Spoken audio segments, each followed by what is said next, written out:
Então, sem mais delongas, eu queria que você abrisse comigo em 2 Coríntios, no capítulo 10.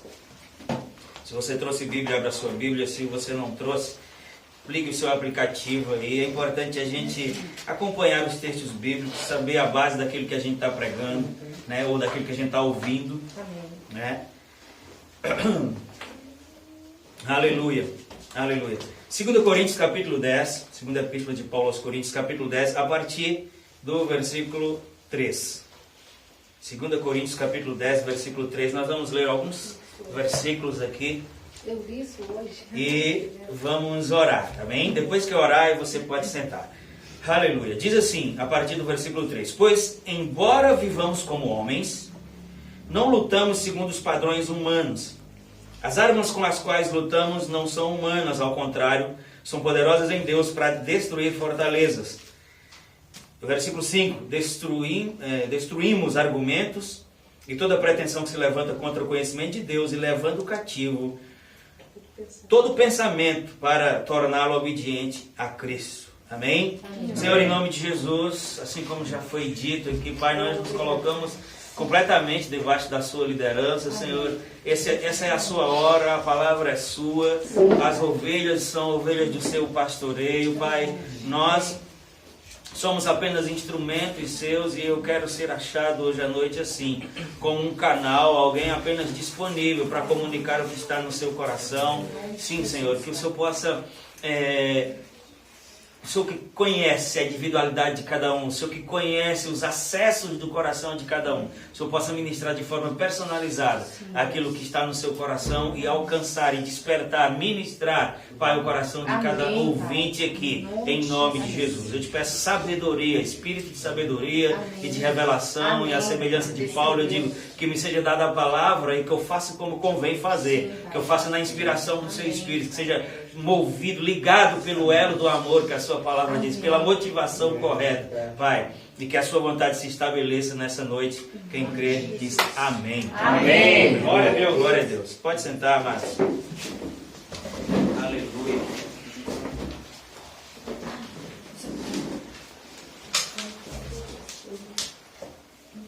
Esses dias o Senhor tem ministrado coisas ao meu coração e ontem estava conversando com uns amigos sobre coisas que muitas vezes parecem ser simples, mas que representam entraves, prisões. A gente hoje usa muito a linguagem bloqueio, né? Um bloqueio mental. E quando eu olho para todas essas coisas, amados, que elas se propõem, elas se apresentam como impedimentos, e eu olho para essas coisas em comparativo, acareando com aquilo, com a obra de Jesus, com as coisas que Jesus fez, com o preço que Ele pagou, eu concluo que a igreja ela tem sido roubada de viver a plenitude, por causa exatamente de coisas que não tem aparência, às vezes nem tem aparência de que é um perigo, às vezes nem tem aparência de que é um problema, né? Mas elas estão ali se repetindo, elas estão ali constantemente presentes, se apresentando como algo que está sempre se interpondo entre você e a vontade perfeita. Marcela estava falando aqui, ela disse, né, citando Romanos 12, né, ela disse que a vontade de Deus é boa, perfeita e agradável. E nós sabemos que Deus tem uma vontade genérica para as pessoas, para o seu povo como um todo, mas nós sabemos também que Deus tem uma vontade específica, que Deus tem um plano, um propósito, Ele deseja algo para cada um de nós de forma específica. E às vezes a gente não consegue fazer a leitura dessas coisas que estão nos incomodando, a gente apenas lida, a gente apenas se confronta com aquilo que está nos resistindo, e aí o diabo se oportuniza disso para começar a trazer acusação. Quantos estão acompanhando o que eu estou dizendo? Amém. Aí você vai ver onde entram os textos que eu estou falando aqui. Para trazer acusação, auto-julgamento, o diabo em si ele já trabalha julgando, mas deixa eu te dizer algo. O pior julgamento é o de si próprio. A pior desistência é quando você desiste de você. Quando você desiste de algo, de alguém, isso já é muito danoso, isso já é muito ruim, Mas a pior desistência é aquela de si mesmo. É quando você já está tão convencido de forma negativa acerca de si mesmo que você diz: não dá mais, não vou fazer mais, não é isso que pensei errado, concluí errado, Deus não tinha isso para mim. Quantos estão acompanhando? Amém. E eu gosto de abordar isso, amados. Quem já me ouviu pregar vai praticamente sempre ouvir eu repetir, fazer ênfase do poder que existe na obra redentora de Cristo. Porque eu sou pastor já há algum tempo e a gente aprende formas, manias, meios e até como ministrar, você pega jeitos e vai aprendendo mensagens que sejam atuais ou que toquem as pessoas, né? Você vai aprendendo os trejeitos das coisas. E um dia, pastoreando em Sergipe, numa cidade do interior de Sergipe, onde nós estávamos antes de vir para cá, o Senhor começou a ministrar ao meu coração, né, sobre a centralidade da obra de Cristo. Porque o que faz com que as pessoas transitem no ambiente do reino de Deus e fora dele, é que aquilo que elas entendem sobre o que Jesus fez é tão pequeno, que se torna menor do que as pressões que vêm contra. Porque a âncora da nossa fé, amados, é o entendimento sobre a obra de Cristo. Então, depois de transitar por vários terrenos teológicos, né? Quem me conhece sabe, fora do meu ministério é ensino. A gente já formamos várias turmas de escola, enfim. Depois de transitar, amados, por vários terrenos de linhas teológicas de ensino, o Senhor chamou a minha atenção, Regis, para que eu focasse naquilo que é essencial, que é a obra de Cristo.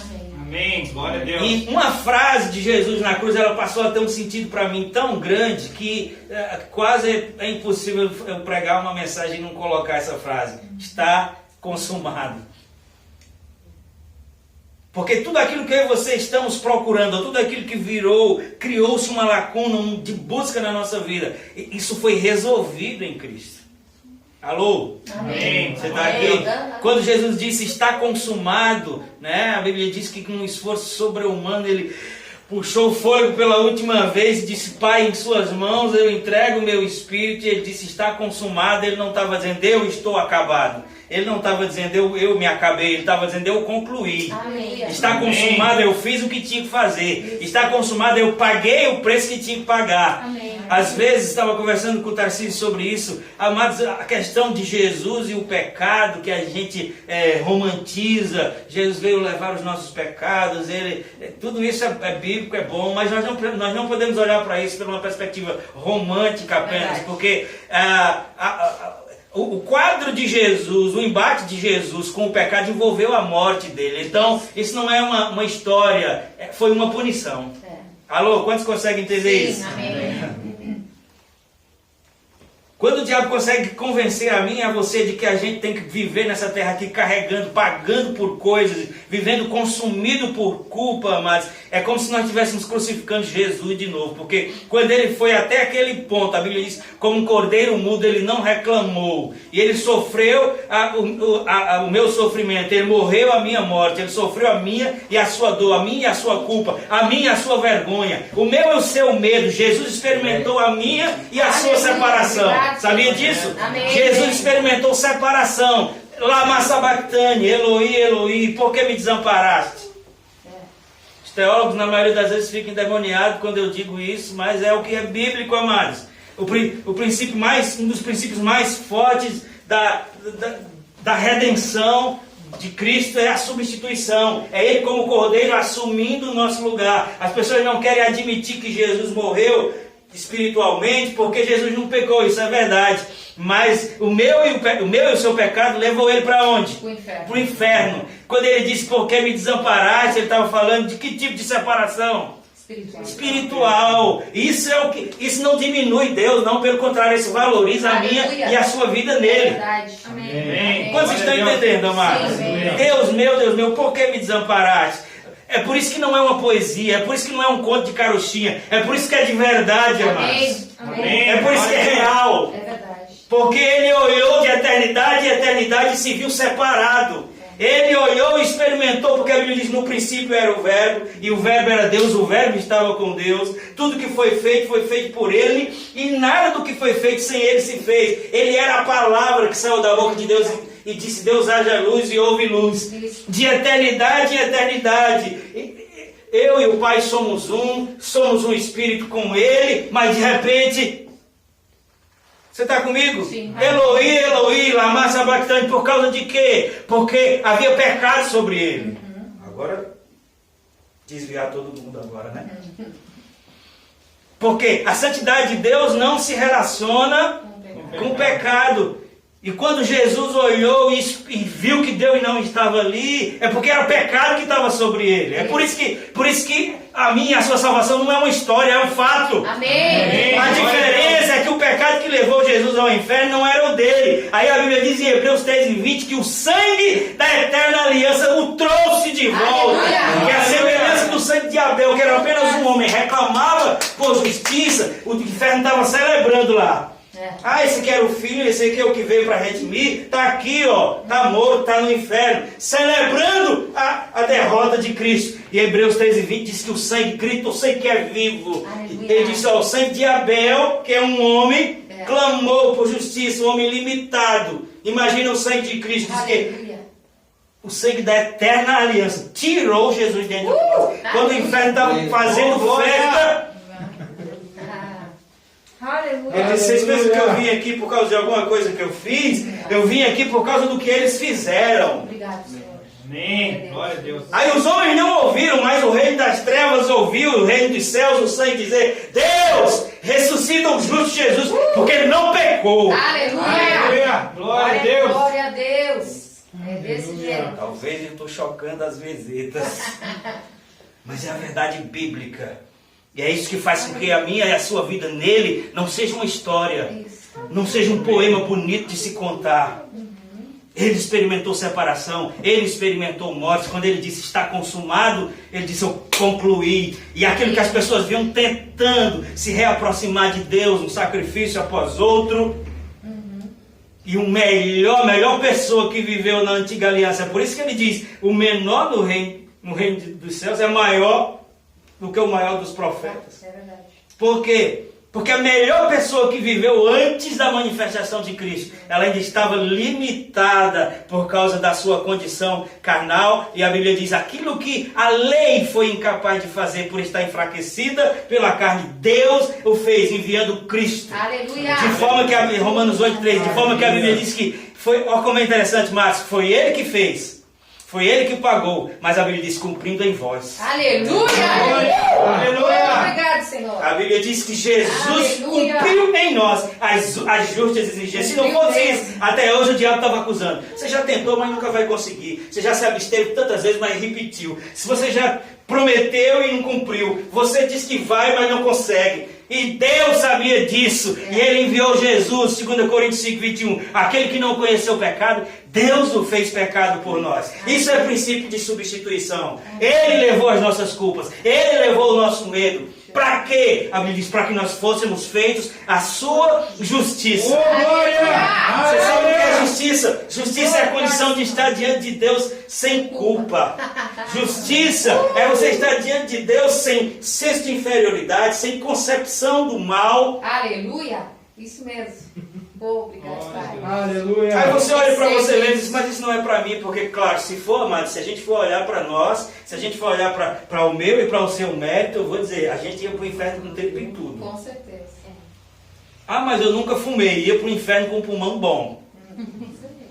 Ah, nunca bebi na vida, ia para o inferno com um fígado joia. É, bem isso. Porque não é o que eu faço ou deixo de fazer. Isso mesmo. É o que foi feito por mim. Aleluia. Alô? Glória a Deus. Porque você acha o que, amados? Que eu e você, a gente tem teria alguma coisa para apresentar em termos de procedimento em relação aos judeus da época de Jesus? Meu amigo, a gente vive às vezes uma vidinha meia boca que qualquer coisa a gente abre.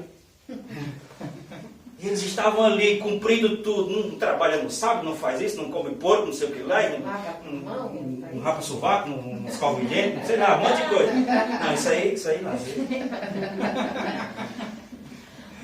Isso é brincadeira, só para você. Isso aí não está na Bíblia, não. Aquelas pessoas, elas tinham um senso de compromisso muito maior do que o nosso. Com certeza. Só que a Bíblia diz, se você falhar num, você já está condenado em todos os outros. Ô, amado, eu quero que você receba isso com o seu coração. Com o seu coração. Porque eu vejo crente até hoje dizendo, mas a graça é muito mais rígida do que a lei. Não tem nada mais incompatível do que isso. Não tem nada mais distante da verdade do que isso. Porque, olha só, que incoerência a gente consegue crer, Regis. É dizer que a Bíblia dizer que Deus enviou Jesus porque nós não tivemos condição de responder. Alguém precisava responder. Aí agora Deus enviou Jesus para estabelecer um nível de resposta mais rígido ainda do que o que tinha antes. Baseado em quê? Sabe qual é o argumento? É aquele que Jesus disse assim, a lei diz não adulterarás. Eu digo a você que se só você pensar, você já é adulterador. Tá vendo? E isso foi Jesus que disse. Uma vez um pastor disse, na graça é assim. Eu digo, não, na graça não. Ou você não sabe que Jesus estava pregando a judeus? O que Jesus estava dizendo aos judeus era assim, vocês acham que a lei, que não adulterar, é ir para a cama com uma mulher, só isso? Você acha que não adulterar, que a lei condena, é você deitar com uma mulher que não é sua? É o ato em si, porque eles estavam sempre ligados no ato em si. Eles não faziam nada certo, mas desde que ele lavasse a mão antes de comer, estava tudo dominado. Eles viviam de qualquer jeito, desde que eles não fizessem nada no sábado, estava tudo dominado. É o que Jesus estava dizendo. Vocês pensam que a lei que condena vocês é o ato em si? Não, você pensa que não matarás é só dar um tiro numa pessoa? Não, não matarás é você já desejar algo de ruim contra ela, você já é assassino. Adulterar não é só você deitar na cama com outra mulher, é você pensar. Jesus estava ministrando a pessoas que estavam lá debaixo da lei, sob a lei, pela perspectiva da lei. O que ele estava dizendo é ninguém, Jesus estava dizendo, ninguém tem em si próprio a condição de ser aceito. Ninguém tem, por mais esforçado que seja, a capacidade de ir para o céu. Porque, amados, esse padrão, seja honesto comigo. Esse padrão é atingível? Não. Nunca pensei em nada de errado. Aleluia! Ixi, Nossa Senhora do Perpétuo Socorro. Pastor doido agora, né? Padre, tu não é. Não, tem que ser assim, corta fora. Se a tua mão te faz pecar, corta fora. Vou fazer a campanha do braço curto aqui. Bora, Roger. Amolando as guilhotinas. Chega, irmão! Hoje vai entrar os perneta no céu, os cotó. A religião consegue propor essa loucura pra gente, amados. O que Jesus estava dizendo não era eu vim trazer um padrão mais elevado do que o que tinha. Não, o que ele veio dizer, eu estou mostrando para vocês que eu fui enviado exatamente porque vocês não tinham condição de fazer. E agora a justiça que é essa condição. Justiça é essa condição. É você estar sem se relacionar com o pecado. A justiça é você estar livre do pecado. Aí a Bíblia diz, justiça nessa aliança que eu e você fazemos parte. É um dom. Aleluia. Glória a Deus. Alô. Amém. Glória a Deus. Glória a Deus. Desse jeito. Aquele que não conheceu o pecado, 2 Coríntios 5, 21. Deus o fez pecado por nós, para que nele nós fôssemos feitos a sua justiça. O que é justiça? É a condição de ser aceito. A antiga aliança era assim, se procederes bem, não é certo que serás aceito. Logo, as pessoas só se sentiam aceitas até o ponto que elas tivessem. Aí, eu estou só tentando traduzir para você, amados, que o que Deus fez em Cristo foi assim, eles nunca vão conseguir ser aceitos. Então você pegue justiça e dê a eles. Aleluia. Obrigado, Pai. Romanos 5,12 diz que pelo pecado de um homem entrou a morte no mundo e a morte se estendeu a todos, porque todos pecaram e destituídos estão da glória de Deus. O texto segue dizendo assim, mas não há comparação entre a dádiva de Deus e a transgressão de um homem, porque a transgressão de um homem, Adão, gerou morte que se estendeu a todos, mas pela a dádiva de um homem que decorreu de várias transgressões, ou seja, das transgressões de todos, porque Jesus foi enviado por causa do pecado do mundo, diz que a dádiva de Deus, que é Jesus, que decorreu da transgressão de todos, veio para a justificação. E ele continua dizendo, Romanos 5,17, e aqueles que recebem, não é os que conquistam, Que recebe tudo. ou Aleluia. aqueles que recebem a imensa provisão, o que é graça? Favor e merecido. Na sua mais primária definição, graça, favor e merecido. Graça é eu e você receber de Deus aquilo que a gente não merecia. O que é que a gente merecia? Os textos anteriores diz, todos pecaram e destituídos estão, separados estão, isso era o nosso destino. Agora a Bíblia diz, aqueles que recebem foi uma imensa provisão. Amém. Estou citando na versão NVI. Aqueles que recebem a imensa provisão da graça.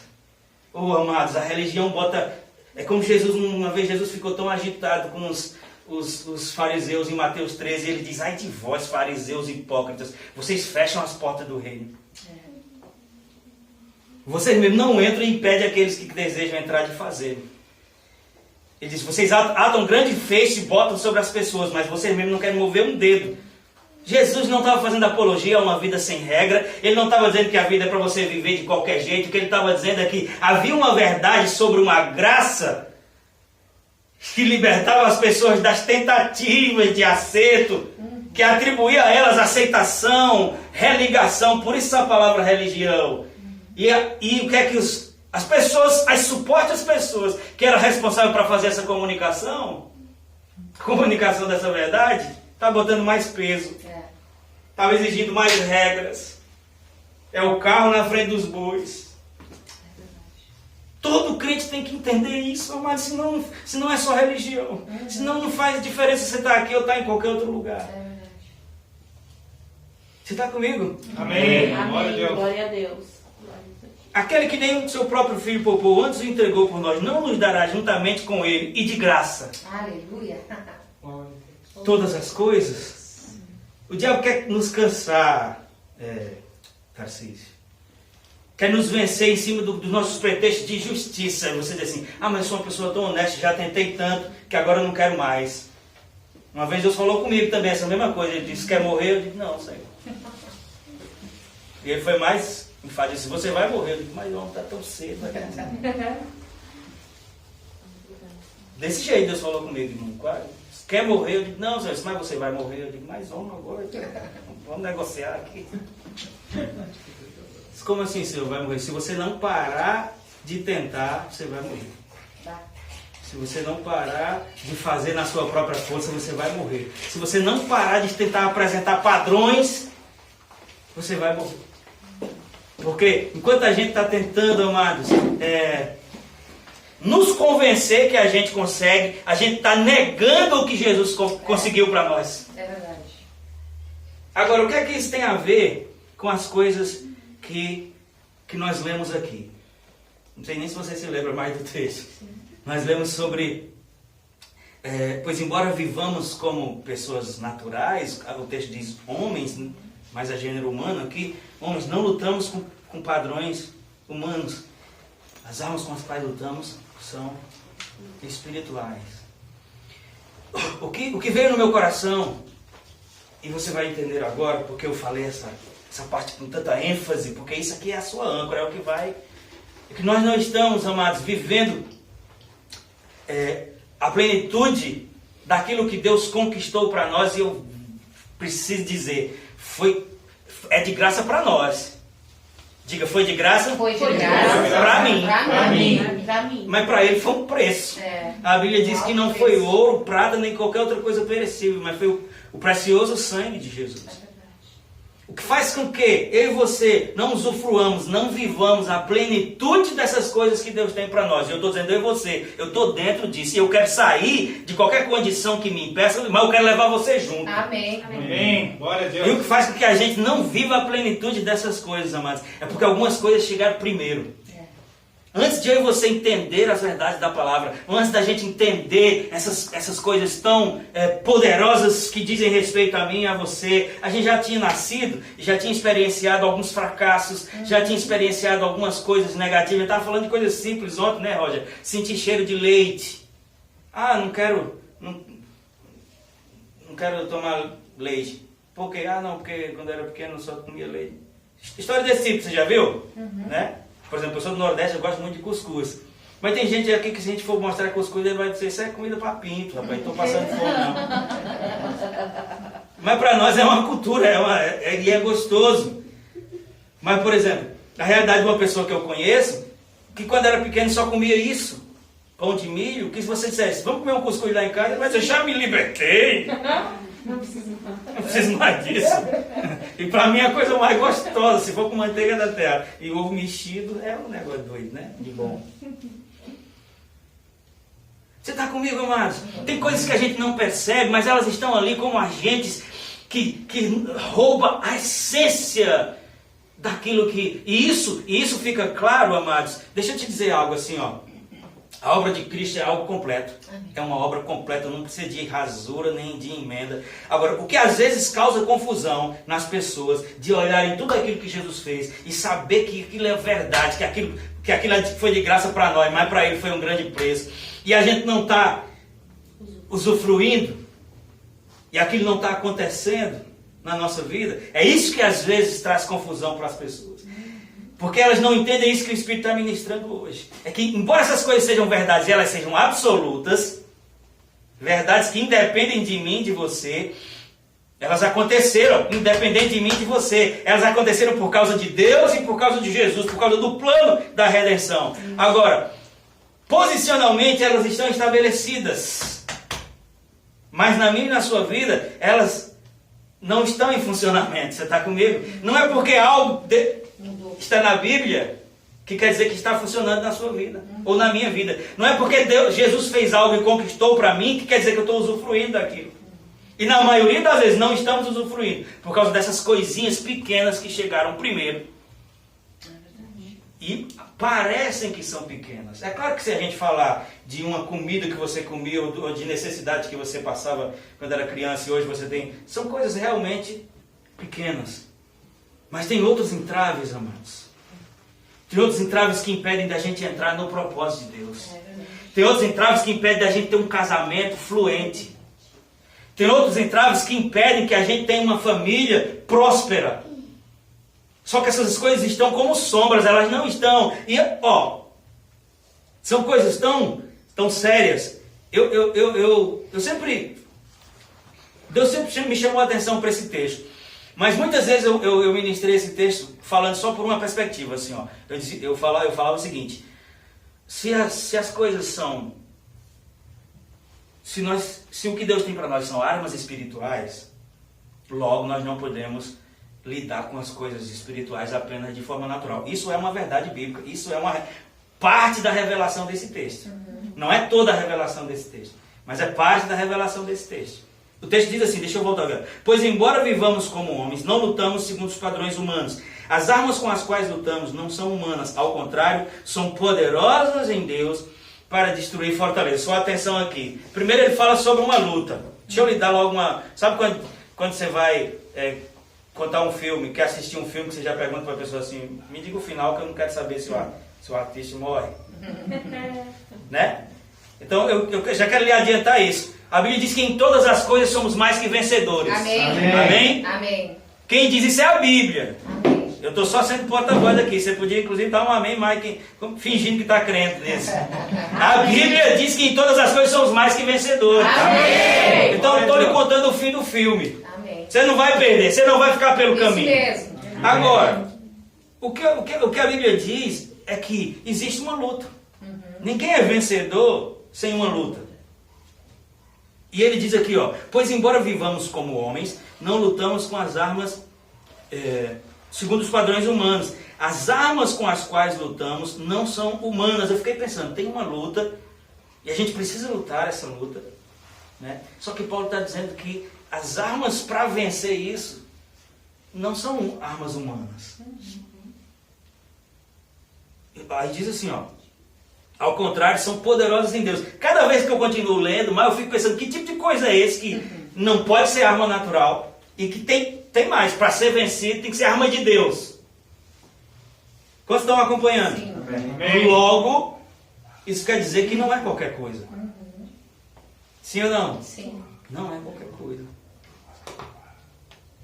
Então vamos fazer um seminário para a gente descobrir o que é isso. Não, o texto seguinte diz, você acredita? O texto seguinte já diz o que é essas coisas.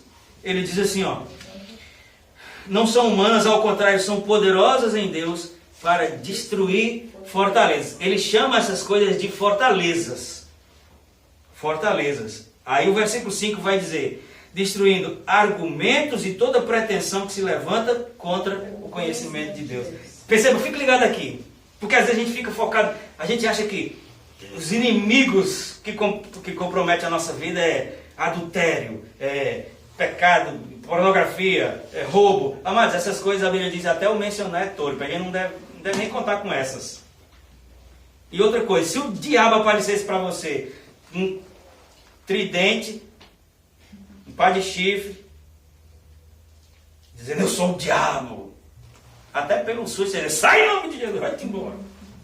Vai para lá. E, sim ou não? Sim. Sim. Então não é assim que essas coisas aparecem. Sutil.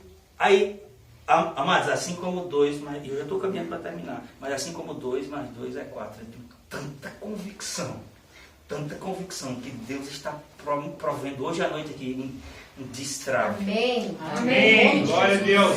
Você vai entender isso aqui que ele está falando. Amém. Ele diz, as armas com as quais lutamos não são carnais, ao contrário, são poderosas em Deus para destruir fortalezas, destruindo argumentos e toda pretensão que se levanta contra o conhecimento de Deus e levando cativo todo o pensamento para torná-lo obediente a Cristo. Lembra que eu falei, a gente está focado em adultério, tudo isso é ruim, a gente não deve nem pensar nisso. Mas o que tem impedido de você viver essa plenitude que eu gastei tempo falando aqui, sobre o preço, sobre como foi construído, são coisas pequenas que estão na mente. São entraves que o diabo criou, plantou. O diabo não tem pressa, mas ele plantou sementes de rejeição, ele plantou sementes de inferioridade, de incapacidade, para colher agora, na época que você tinha que frutificar, na época que eu tinha que frutificar. Aí a Bíblia diz que isso são fortalezas.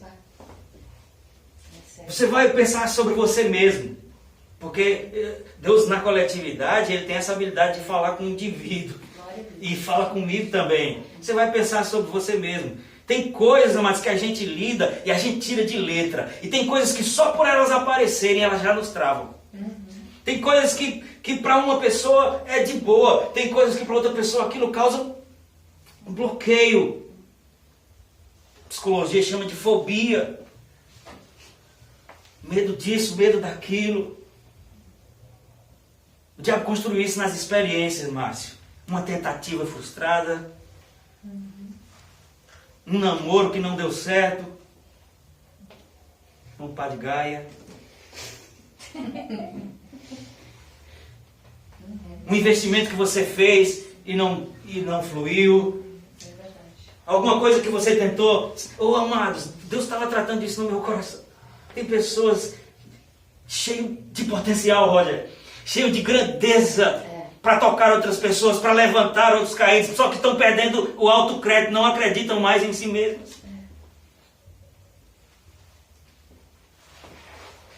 Por quê? Parece uma coisa simples, mas é uma fortaleza. É uma prisão que não deixa você provar do que já está liberado. Que não deixa você experimentar aquilo que já lhe foi dado. E o primeiro nível e mais eficiente de engano do diabo, porque ele é um enganador, é nos convencer que isso é apenas uma coisa natural. Ah, fulano está assim por quê? Não, foi um problema natural. Foi só isso, foi só aquilo. Tem a ver, amados, com o que a gente crê. Pronto, vamos falar de coisas familiares agora. Nós estamos num ambiente de fé. Amém. Só que a gente entende que fé é uma via de mão única. A gente entende que fé é algo que se direciona apenas a Deus. E se fosse assim, era bom demais. Mas fé é a capacidade que o indivíduo tem de aplicar o que ele é, de aplicar o que ele tem em algo que lhe foi feito ou informado, seja bom ou não. É verdade. Isso é verdade. Aí por que isso tem esse status, amados, de dificuldade? Porque foi plantado antigamente, mas foi trabalhado para ser uma fortaleza. Você quer descobrir se algo está se tornando uma fortaleza em você? Coisa que você, se você puder evitar, você evita. Porque aquilo causa desconforto. Quantos estão entendendo? Amém. Por que será que o Senhor trouxe essa palavra ao meu coração? As armas com as quais lutamos não são carnais, mas são poderosas em Deus para destruir fortalezas, anulando sofismas. O que Paulo estava dizendo, existe prisões que são capazes de impedir que a gente viva a plenitude, e elas estão no âmbito, porque tem versões que diz conselhos, outras versões diz sofismas. As mais antigas diz sofisma, uma palavra que não tá muito no nosso cotidiano. Mas um sofisma nada mais é do que um argumento bem elaborado.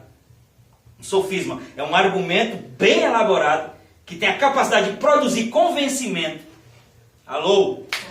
Amém. Glória a Deus. Um argumento bem elaborado que tem a capacidade de produzir convencimento. Aí quando a palavra chega dizendo que vocês somos a menina dos olhos de Deus, quando a palavra chega dizendo que nós temos nele saúde, que a gente tem nele direito de avançar, de prosperar. O diabo chegou primeiro com todas as mentiras dele, com seus sofismas. E às vezes tem uma porção de pessoas acreditando em você, Márcio, e você sem acreditar. Às vezes tem um monte de gente investindo, acreditando, e no fundo você está vivendo aquele conflito de dizer, isso é uma fortaleza. É uma prisão. Eu não sei o que você pensa sobre você mesmo, eu não sei quais foram os últimos acontecimentos da sua vida, eu não sei onde o diabo tem investido, eu só sei de uma coisa, ele está ilegal. Ele está pegando o que não é dele. Você tem dono. Amém. Você foi comprado. Você não caiu de paraquedas aqui não. Jesus pagou o preço pela sua vida e pela minha. E ele vai ter que tirar as patas sujas dele daí. Em nome de Jesus. Amém. Porque Filipenses 1,6 diz, eu estou convencido de que aquele que começou a boa obra é fiel para completar. Glória a Deus. Aleluia. Glória a Deus. O que nos trouxe a esse ponto de rigidez não foi acreditar numa coisa errada? A gente queria que viesse um anjo do céu, batendo asas, caísse uma bola de fogo, a gente começasse a rodar aqui, falando em língua pelas águas. Eu também queria essas coisas. Mas geralmente não é assim que Deus se move. Geralmente Deus traz a iluminação da palavra. Marcos 9, 23 diz, quando trouxeram um menino ali endemoniado, jogava no fogo, não sei o que, tá? Vocês já leram isso, né? Marcos 9. Trouxeram depois discípulos de Jesus e expulsaram. E eles não conseguiram. Aí o pai daquele menino estava triste porque ninguém conseguia. Ele disse, Senhor, se podes, liberta o meu filho aí. E Jesus remedou ele e disse, se podes. Preste atenção que a gente está falando agora sobre uma coisa inversa. Ele disse, se podes, tudo é possível ao que crê. O que é que o Espírito está falando hoje? Assim, ó, pianinho para nós. É que se você e eu, se a gente conseguir mudar onde está apoiada a nossa fé, sobre isso que está ali prendendo, se você começar a crer no que a Bíblia diz, porque presta atenção, se o diabo teve a capacidade de fazer uma fortaleza, amados, você acha que Deus não pode fazer isso?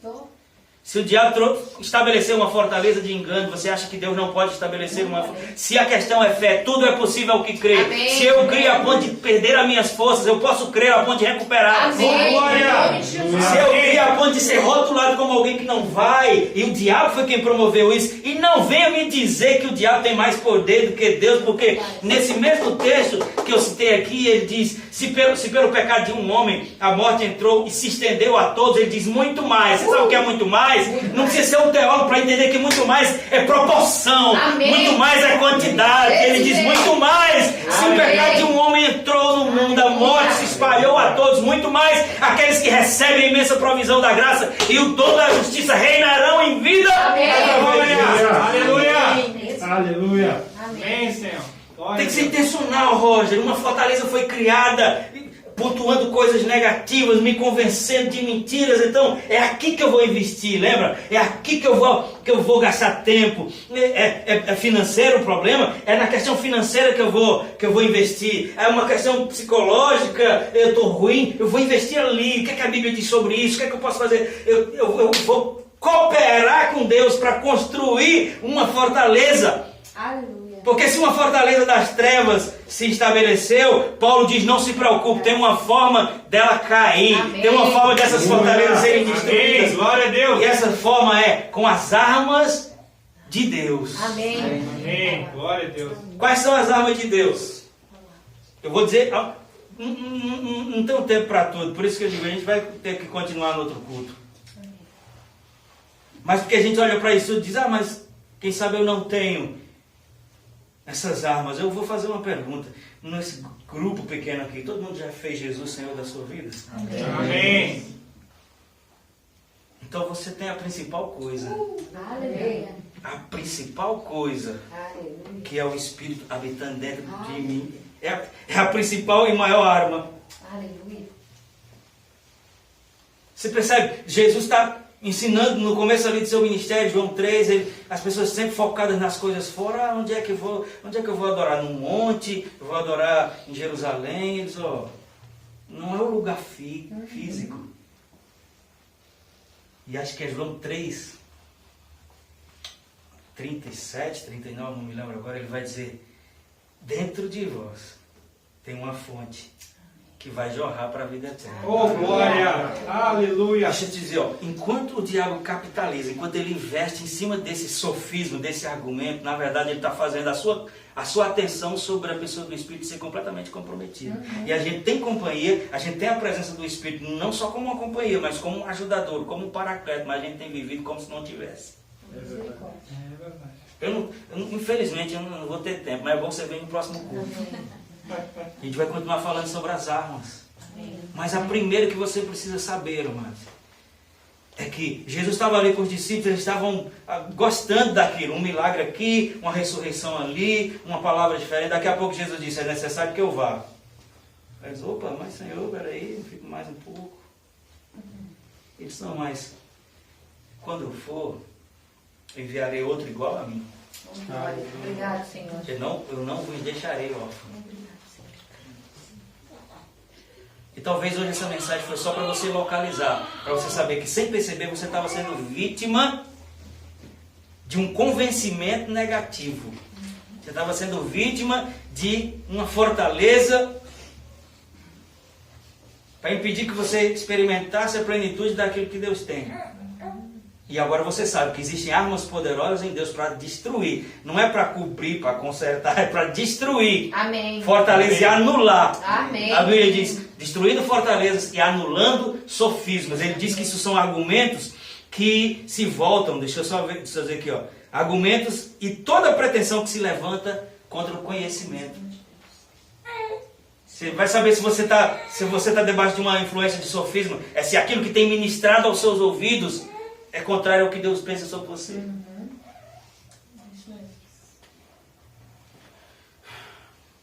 Eu quero, amados, em nome de Jesus, que o Espírito diga a você o que eu não estou conseguindo dizer. Porque é ilícito, é ilegal que a gente passe mais um dia carregando uma coisa que Jesus já levou. É verdade. É ilegal que a gente ande debaixo de culpa. É ilegal que a nossa perspectiva esteja distorcida. É ilegal que as nossas expectativas não estejam no milagre, na provisão. Isso mesmo. Ah, pastor, mas a Bíblia diz, no mundo tereis aflições, e a aflição é o ambiente para o milagre. Amém. Ninguém está falando sobre você, sobre que coisas difíceis não acontecem. Está falando sobre como nós temos esperado as coisas. Eu não sei quem foi o seu discipulador. Eu não sei qual foi o Espírito que lhe ministrou, que trouxe culpa para a sua vida. Mas deixa eu dizer que a minha e a sua culpa estava sobre Jesus. Aleluia. Glória a Você Deus. sabe que aquilo era tarde, ficou noite, porque as trevas... Jesus experimentou tudo, medo, falta, dor, culpa, separação. Ah, pastor, mas você não sabe o que eu fiz, nem quer saber, nem Deus quer também. Ah, isso é uma mensagem passiva sobre, por favor, isso também é um sofisma. Não deixa que as mentiras do diabo relativize a obra de Deus. Sabe? Relativizar, dar desconto pela metade. A Bíblia diz que o que Jesus fez nos atribuiu perdão de uma vez por todas. Oh, glória a Deus. De uma vez por todas. Aí eu queria que alguém explicasse. O que é de uma vez por todas? Alguém consegue me dizer? De uma vez por todas. De uma vez por todas, não tem outra forma de explicar. De uma vez por todas é uma vez por todas. Mas a gente entende assim, não. Jesus me perdoou só até o dia que eu nasci de novo. Dali em diante eu tenho que ficar pedindo perdão, pedindo perdão, pedindo perdão. E tem mais. A Bíblia diz isso, que Jesus nos perdoou de uma vez por todas. A gente diz assim, o religioso entende que você está dizendo assim, você pode viver de qualquer jeito. A Bíblia diz que Jesus levou sobre si todas as nossas culpas. O religioso entende que você está dizendo assim, ó. Ele está dizendo que você, como diz o gaúcho, que não dá nada. Mas não é isso, querido. A ênfase não está no meu procedimento. Ô, amados, o texto de Romanos diz, pela obediência de um homem. Pela obediência de um homem. Não é pela sua obediência. Não é pela minha obediência. Você está dizendo o que, pastor? Que eu não preciso ser obediente? Eu estou dizendo isso? Não. Eu estou dizendo é que o que promoveu a nossa justificação foi a obediência de Cristo. E a minha obediência é uma resposta, é por lealdade. Não é para comprar, não é para conquistar, não é... Jesus não vai, amados, dar... Olha, Jesus, ele é doador. Ele é doador, galardoador dos que o buscam. Mas tem uma coisa que ele não dá, é a glória dele. Não divide. Eu queria, irmãos, dizer que eu estou hoje aqui nessa posição de ministro do excelentíssimo Senhor Deus da terceira comarca de Pelotas. Porque eu sou um cristão autêntico. Nunca fumei, grande coisa. Nunca bebi. Aí sabe o que a Bíblia diz sobre isso? Diz, já recebeu a sua recompensa. É o que a Bíblia diz sobre isso. Eu sou um cristão autêntico. A Bíblia fala que, né, que tinha uns caras orando ali. E o fariseu dizia isso. Esse que está aqui do meu lado.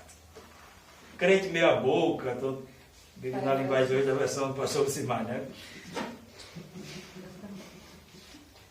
E ele disse, Senhor, você propicia a mim. Quando vocês estão entendendo o que eu estou dizendo? Amém. Senhor, em nome de Jesus. Quando você entender que você não precisa carregar a culpa, não é porque você é bonzinho, não. É porque alguém carregou por você. Amém. Amém. Glória a Deus. Isso mesmo. Receba, a Bíblia diz, aqueles que recebem a imensa provisão da graça e o dom da justiça. Já contei aqui bem rapidinho um rapaz que uma vez estava com a mochila nas costas bem pesada pedindo carona. E passou um cara numa picape e deu carona para ele. E depois que andou 100 km, o cara olhou para trás, ele estava em cima da picape com a mochila nas costas. O que isso nos ministra? Como a gente se comporta muitas vezes. Jesus já pagou o preço, Ele já fez o que tinha que fazer para nos levar. E a gente está ali, indo para onde tem que ir, mas carregando os pesos que Ele trabalhou para nos aliviar.